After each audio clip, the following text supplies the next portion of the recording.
Among its many cool engagement-centric features, NationBuilder allows you to create events. In this video, we'll walk you through all the basic steps from how to create an event to what to do once the event is over. Step 1. Create your event. Typically, you'll want to create an event within a calendar because this allows all of your events to be housed in one easy-to-access location. Once a calendar page has been created, go to the Events and Subpages tab and click Add New Event. Give the event a name, slug, status, and click Create Page. You'll land on the Basics tab. Enter the date and time for the event. Select the time zone for the location. The length can be entered in hours, minutes, or days. Enter the venue name. Enter capacity if applicable. A contact person can be an invaluable helper on the day of the event. Enter the contact person's name, email address, and phone number.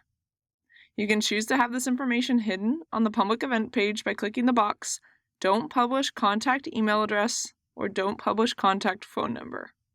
Consider assigning RSVPs to the contact person under Event Settings, Advanced. There are a series of checkboxes on the side of the page that will affect the complexity of your event settings. These include Sell Tickets.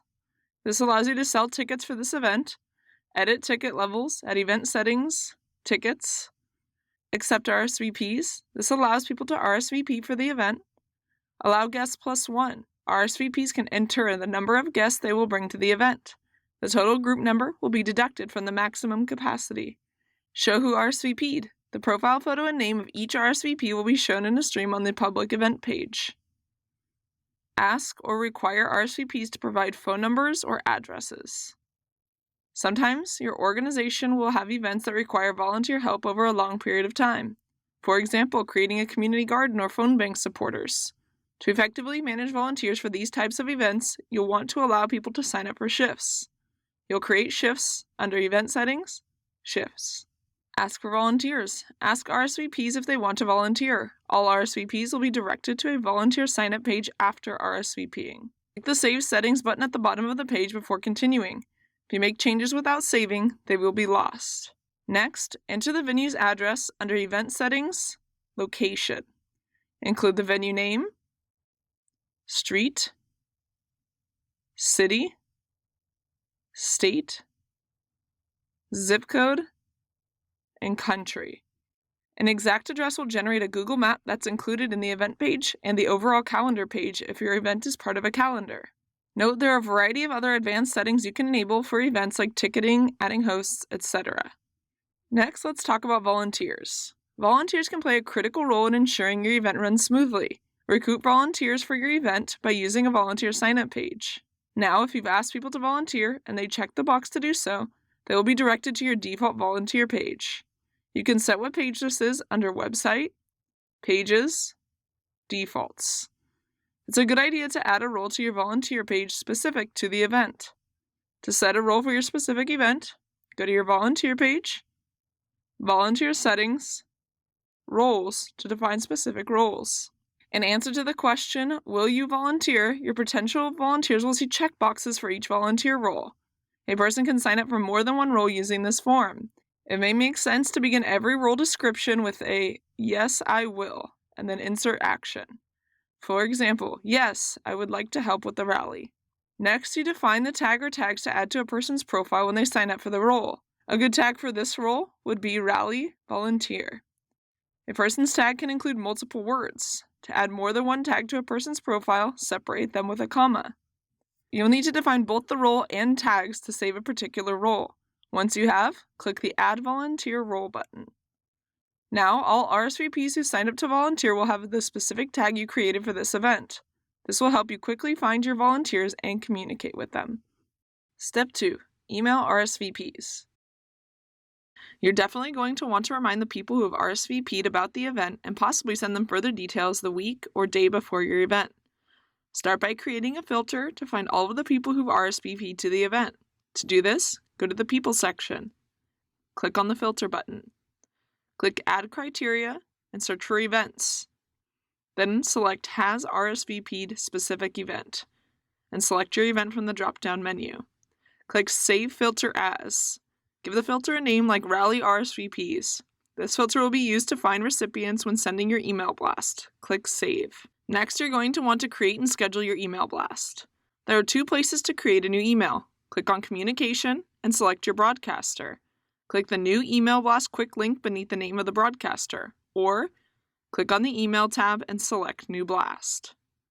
You'll be taken to the New Blast page. Enter a name. The slug will auto-populate based on the name, but you can change the slug if you like. Leave an optional short description or note in the description text box. If you'd like to copy content from a drafted or sent mailing, you can use the Clone from Previous Blast dropdown. Click Create and Edit Email Blast. You'll be directed to the Themes section of your blast. Under Theme, you may choose from a selection of publicly available themes. Select a theme by hovering over the thumbnail image and clicking Use Theme. This will save your selected theme and direct you to the Content section of your email. On the Content tab, the default sender of your blast is the name of your broadcaster. Change the sender by entering a new name in the From field. Enter a subject line for your email in the Subject field. Enter content for the body of your email. You can upload image files by clicking Add and then Image. When you save your content, the preview will refresh and update with your changes.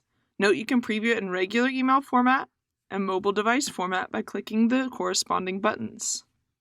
Now it's time to select recipients for your blast. Select RSVPs using the filter you created earlier. To do so, click on the Filter Radio button. Select the filter you saved from the Filtered By drop-down menu. Scroll to the bottom of the page and click Save and Review. This will direct you to the Review and Send section of your email blast.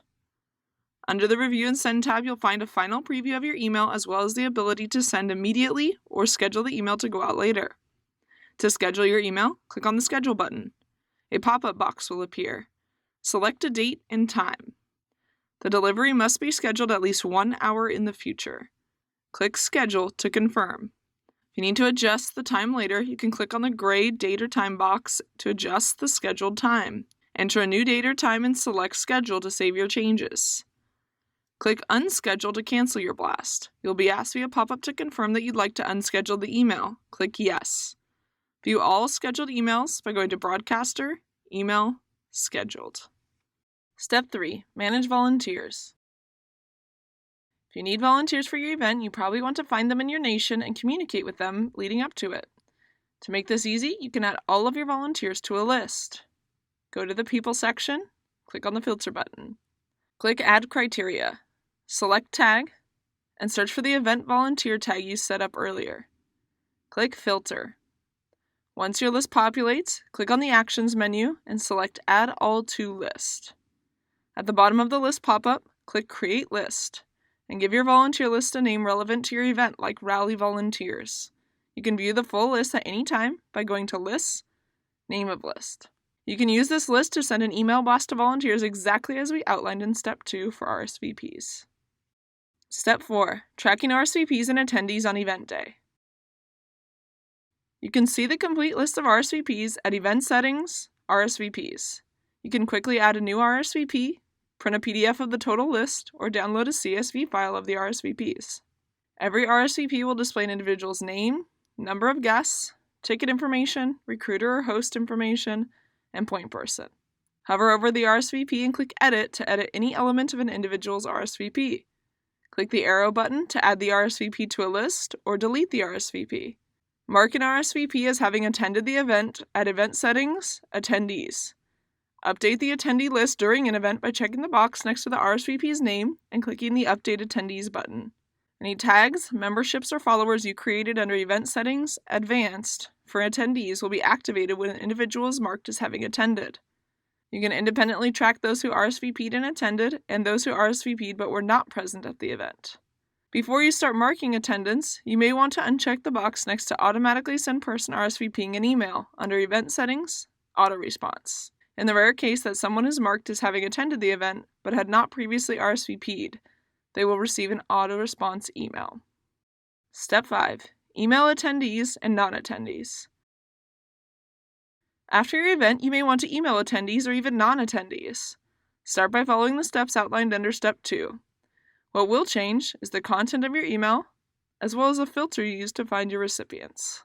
Following this workflow will help you become as efficient as possible in hosting events, as well as making sure your supporters and volunteers stay in the loop.